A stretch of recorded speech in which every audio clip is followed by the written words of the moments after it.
Over 3 decades of hits, Keith Urban is a rolled gold international superstar. Even in the early days, as Keith battled... Keith Urban is not just a musician.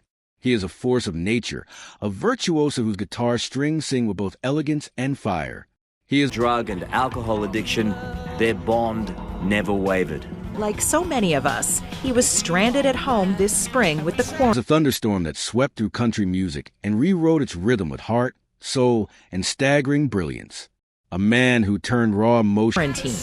And he had a tough time getting used to life as a traveling musician with no place to go. Into melody, who made stadiums weep and rejoice in equal measure, from the rolling hills of New Zealand to the grand stages of... It's so good to see you, Keith. We were just discussing amongst ourselves that you are like one of the all-time best, nicest, coolest guests. Of Nashville. Keith Urban rose not as a trend, not as a passing star, but as a legend carved... Keith Urban has taken over our plaza. And he has one more song just for us, and he's throwing it back into the very soul of American music. His voice carried across continents. His talent undeniable. Back to one of his biggest hits. Performing Somebody Like You. Give it up for Keith Urban! His charm effortless. With Grammy Award in hand, and a career that Queensland, Keith Urban is a vocalist and guitarist, 16 years of age, and Keith's ambition is to be a radio announcer. He's done nightclubs and school dances. Defined the boundaries of country music. He lived the kind of life most only dream about. It's a lot to do with my dad, and being born into a family with an alcoholic father. Glittering stages, a love story with Hollywood icon Nicole Kidman, an empire of sound and success. How close you were to him and how much of an inspiration. You're kind of like, this is why you do what you do, because of your dad, right? Totally. Yes. At the peak of his fame, he was untouchable, unstoppable, radiant. But today, Keith Urban is nearing 60, and his life is far from the glamorous image many still believe. The world sees only the spotlight and the fame. But behind the curtain lies a life marked by chaos, hardship, profound loss, and wounds that never fully healed. In this video, we'll uncover the tragedies he has quietly carried for decades. Haunting moments that may leave you truly shaken. If you've ever known or admired Keith Urban, don't forget to hit like. Your small gesture is a tribute to an extraordinary talent who deserves to be honored. Before the world knew his name, before the awards and acclaim, there was only a boy, small, sensitive, and surrounded by storms. Keith Lionel Urban was born on October 26, 1967, in the town of Whangarei, New Zealand. His earliest memories weren't of applause, but of movement, constant uprooting, shifting grounds, and a search for belonging. When he was just 2 years old, the Urban family relocated to Caboolture, Queensland, Australia. It was supposed to be a fresh start, but tragedy would arrive too soon. At the age of 9, Keith watched helplessly as his family's home was engulfed in flames. Everything was reduced to ashes, photos, toys, clothes, dreams. The fire left them with nothing but the clothes on their backs and the quiet mercy of strangers. All we had left, he would later recall, was each other and the kindness of neighbors who showed up with boxes of clothes. But the fire outside was only a flicker compared to the inferno within. Behind the walls of their modest home, another kind of destruction took place. One without smoke, but with scars just as deep. His father, Robert Bob Urban, was a man of two extremes, a passionate country music lover and an unpredictable alcoholic. The very man who introduced Keith to the guitar also introduced him to fear. The air at home was thick with volatility. Keith once admitted, "I don't remember him ever telling me he loved me." Those words weren't just sad. They were devastating. A child aching for affection found only silence, anger, and fists. But even in the shadows, there were flickers of hope. One day, Bob placed a sign in the window of his convenience store, seeking a guitar teacher for his son. It was a rare, fragile gesture of love, and it changed everything. That sign led Keith to Sue McCarthy, the woman who would become his first mentor. At 4, Keith strummed a ukulele. By 6, he gripped the guitar like it was armor. Music, from the beginning, wasn't an interest. It was a shield. It was a lifeline. In a house ruled by mood swings and silence, the guitar gave him a voice. It spoke what he couldn't say, soothed what couldn't be comforted. He found escape in music festivals, especially Tamworth, and by performing with local talents like Jenny Wilson. He began winning awards, including the coveted Golden Guitar. To the world, he was a prodigy, but behind every ovation was a boy still trying to breathe. During his teenage years, Keith played in smoky pubs and bars, his parents chauffeuring him from one gig to the next. There on stages too big for his broken heart. He tried to make sense of the chaos. The applause felt good, but it never silenced the emptiness. "Music saved me," he later said. "It gave me somewhere to go when home didn't feel like home." That sentence, quiet and raw, says it all. His childhood wasn't just difficult. It was devastating. It was lonely. It was unfair. But it was also the crucible that forged his soul. Those early years, the fire, the fists, the forgotten hugs, didn't break Keith Urban. They built him. They turned pain into poetry, wounds into rhythm, and silence into sound. And this is where the story truly begins. Not on a glamorous stage, not beside a Hollywood star, but in the smoldering ruins of a boyhood he was never allowed to fully live. Keith Urban's journey from child prodigy to global country icon was neither instant nor easy. It was a long, grinding road paved with rejection, resilience, and raw faith. After clawing his way through a childhood scarred by fire and fear, Keith's earliest performances were anything but glamorous. At 8 years old, he was already playing in dingy pubs and dusty fairgrounds across Queensland, Australia, his tiny hands gripping a guitar bigger than his frame. His parents, still reeling from the loss of their home and trapped in their own emotional battles, became his de facto tour managers, driving him from gig to gig, hoping that maybe, just maybe, music would save them all. It wasn't stage lights he chased then. It was survival. By age 15, his talent was unmistakable. He had the fingers of a virtuoso and the soul of someone who had lived through lifetimes.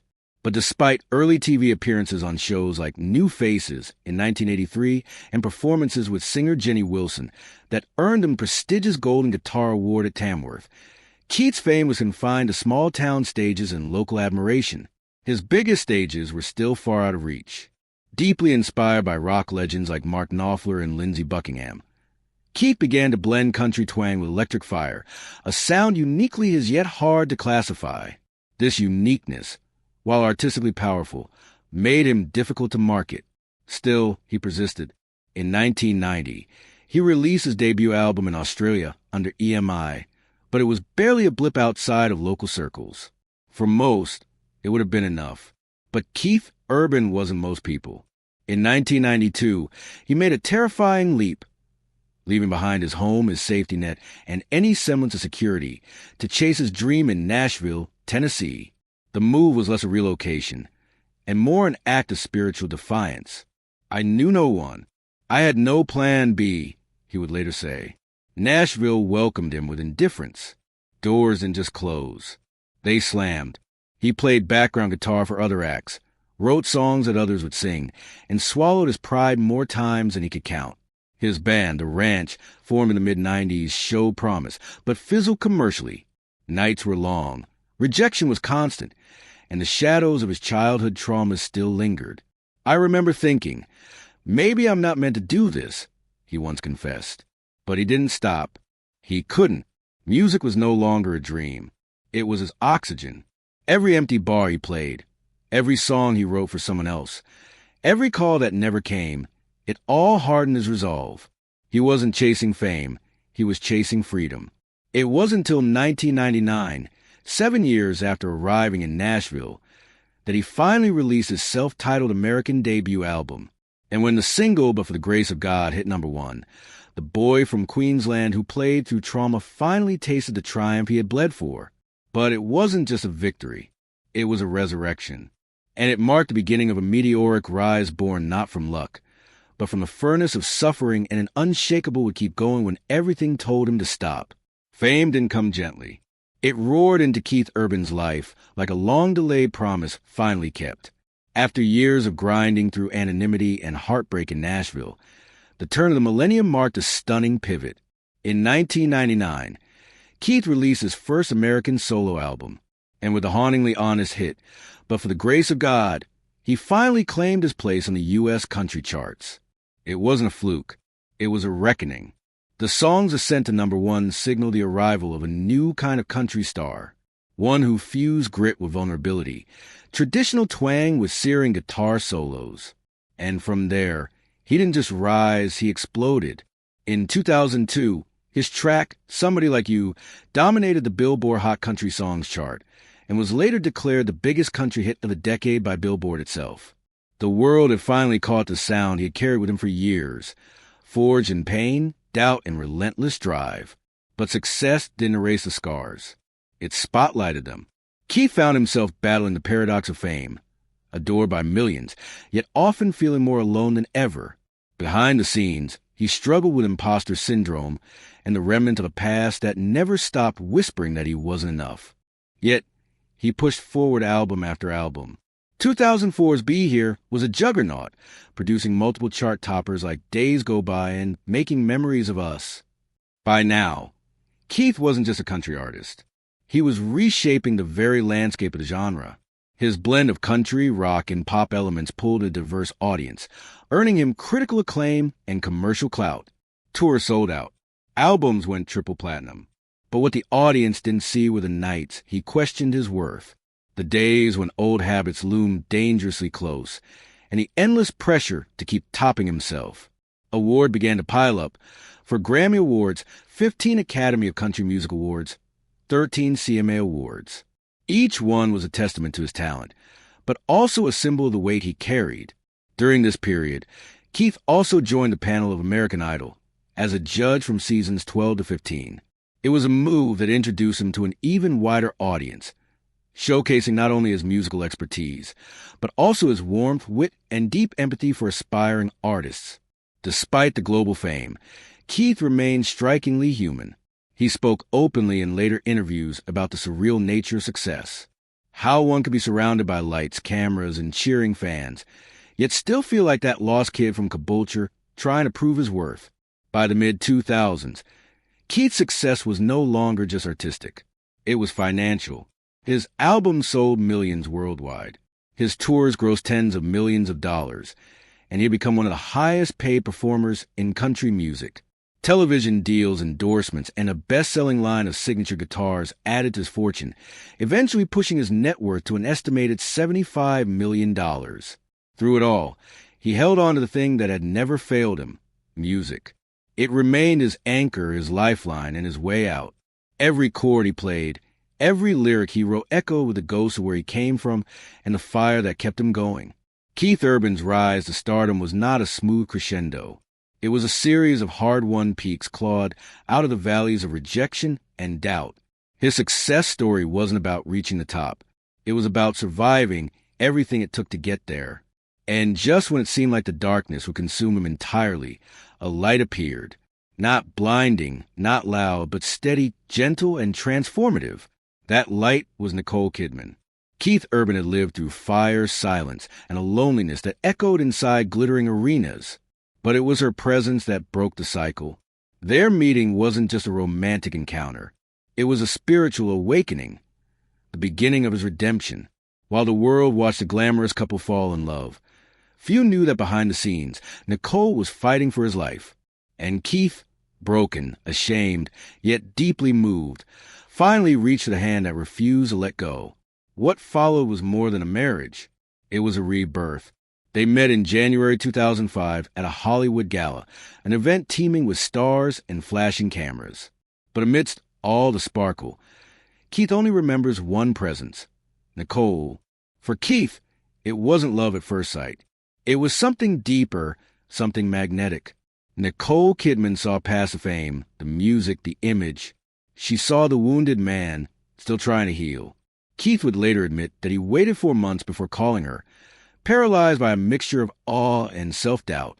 Their bond grew in silence and dipped away from the headlines. Just a year later, on June 25, 2006, they were married in a candlelit ceremony in Sydney. The world saw it as a fairy tale, but to Keith, it was a lifeline. That new beginning was not without turbulence. Just 4 months into their marriage, Keith relapsed.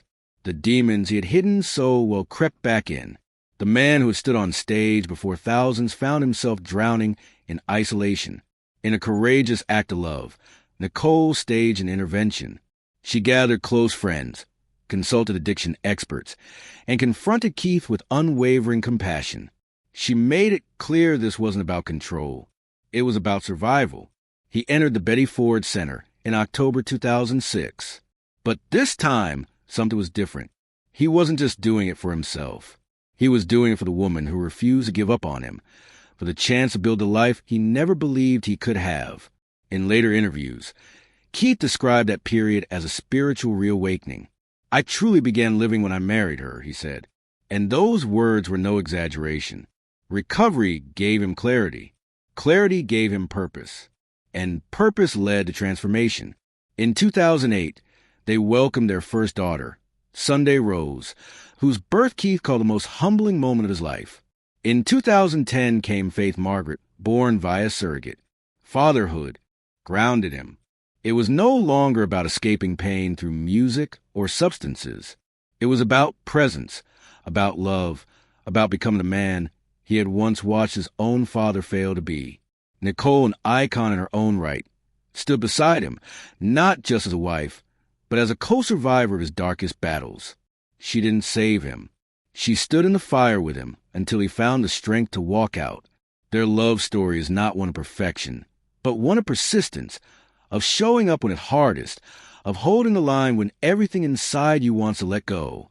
Keith often reflects not on the Grammys or chart toppers, but on quiet mornings making breakfast for his girls, on long walks with Nicole through the countryside, on the simplicity of a hand held at the right time. That's where he found his redemption, not in the noise of applause, but in the silence of being truly seen and loved. Nicole once said in an interview, "I married the man I believed in, not the one everyone else saw." And that belief, unwavering and quiet, carried Keith through storms that nearly destroyed him. They weathered fame, grief, relapse, and rebirth. But through it all, they chose each other again and again. Today, their home is filled not just with music and memory, but with peace.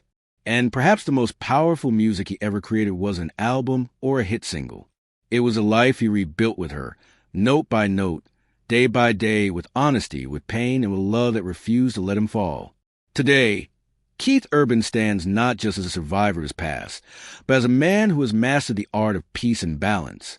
Now in his late 50s, he splits his time between several breathtaking residences across the globe, each reflecting a different chapter of his soul's journey. He shares his life with his wife, Nicole Kidman, and their two daughters, Sunday Rose and Faith Margaret, in a lifestyle that is rich not just in material wealth, but in serenity. Whether nestled in their Nashville mansion surrounded by nature, retreating to their historic farmhouse in Sutton Forest, or enjoying harbor views from their Sydney penthouse, the Urban Kidman family has built a world where privacy, simplicity, and love are paramount. Keith's days are filled with music, mindfulness, and moments of quiet joy. He continues to release music that reflects his maturity and inner clarity, such as his 2024 album, High, a project brimming with introspection and emotional depth. Songs like Straight Line and his duet with Lainey Wilson, Go Home W, show a man who is still innovating, still creating, and still connecting with audiences around the world. He remains active on the music scene, not only performing live, but mentoring younger artists, often appearing at industry events, charity concerts, and televised specials. His commitment to the craft has not waned. If anything, it has deepened. Financially, Keith has turned his artistry into a legacy. His estimated net worth in 2025 sits at $75 million. And together with Nicole Kidman, their combined net worth is estimated to exceed $250 million, making them one of the most influential and financially successful power couples in the entertainment world, a reflection of over 2 decades of consistent success. His album sales have surpassed 20 million worldwide, and his stint as a judge on American Idol earned him $5 million per season. In 2013, he smartly diversified by launching a line of guitars and accessories through the Home Shopping Network, an endeavor that sold over 42,000 units in just 6 months. And yet, his lifestyle remains grounded. Keith is passionate about Italian cuisine, often cooking with his daughters or enjoying family dinners at home. He practices daily workouts in his personal gym, meditates regularly, and finds solace in painting, what he calls meditation through art. He abstains completely from alcohol and any stimulants, honoring his long-standing sobriety with quiet discipline. His spiritual life is rich with gratitude and reflection, often journaling and revisiting handwritten lyrics and mementos from earlier years. The properties he owns are more than real estate. They are sanctuaries. In addition to his Nashville home, he owns a $39 million mansion in New York's Upper East Side, reportedly intended as a gift for Nicole. Their 3-unit combined residence in Milsom Point, Sydney, offers panoramic harbor views and a reminder of their shared Australian roots. The couple's Chelsea and Tribeca apartments in New York provide elegant urban retreats, while their 110-acre Sutton Forest estate in rural Australia serves as a place to escape, heal, and recharge. Keith's connection to the land and to simplicity is evident in how he chooses to live. Never ostentatious, always meaningful. Despite their fame, the couple values giving back. In early 2025, Keith's fan community donated over 1,200 stuffed animals to children's hospitals in his honor, continuing a tradition inspired by his own generosity. Keith also supports organizations like the Nashville Food Project and Thistle Farms, a testament to his desire to lift others as he rises. His health, both physical and emotional, has never been better. Clean, clear, and content. He embodies the rare combination of stardom and humility. He no longer runs from his pain, but embraces it as part of his truth, a truth that informs every note he plays, every lyric he pens. The Keith Urban of today is not just a country icon. He is a man at peace. He is a father who tucks in his daughters, a husband who still looks at Nicole with the same wonder he did the day they met, an artist who no longer chases a stage, but lets the music come to him. In a world that prizes noise, Keith Urban has found beauty in silence, and in that stillness, his legacy grows louder than ever. He is not just a country icon. He is a mirror of resilience, a melody of healing, and a quiet revolution against despair. If his story has moved you, touched something deep within, we invite you to honor his journey. Leave a like, subscribe, and let his legacy echo further. Because Keith Urban's story isn't just about music. It's about what it means to truly live, to truly overcome.